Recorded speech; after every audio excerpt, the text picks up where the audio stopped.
Moje ime je Nika, piše se Lepše, stara sem 10 let. Imam sladkorno tipa 1, imam jo že 5 let.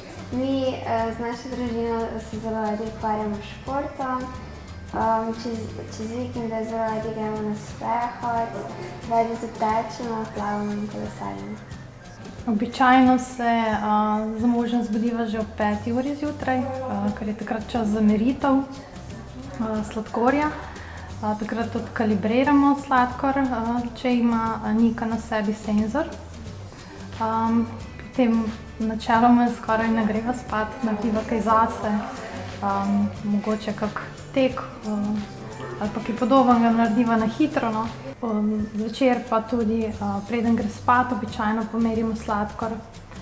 Če je primeren, običajno ne merimo še nadaljne, ne delamo nadaljne meritve.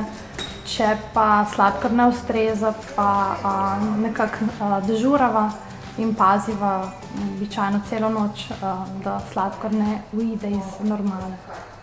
Tako da se vse v bistvu vrti okrog sladkorja. Jaz Niki velikokrat pomagam, sploh takrat, ko staršev ni doma.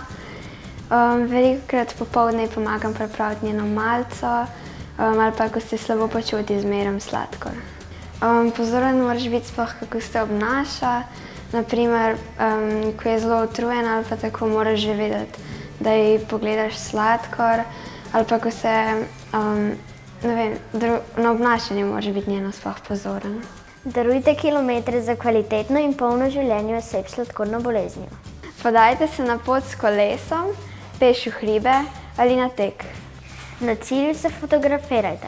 Fotografijo objavite na Facebooku ali Instagramu in objavo označite z #darujemkilometre, #Nika in #število opravljenih kilometrov. Pošljite SMS z besedilom KM5 na številko 1919 in darujte 5 € za kvalitetno in polno življenje oseb s sladkorno boleznijo. Darujem kilometre.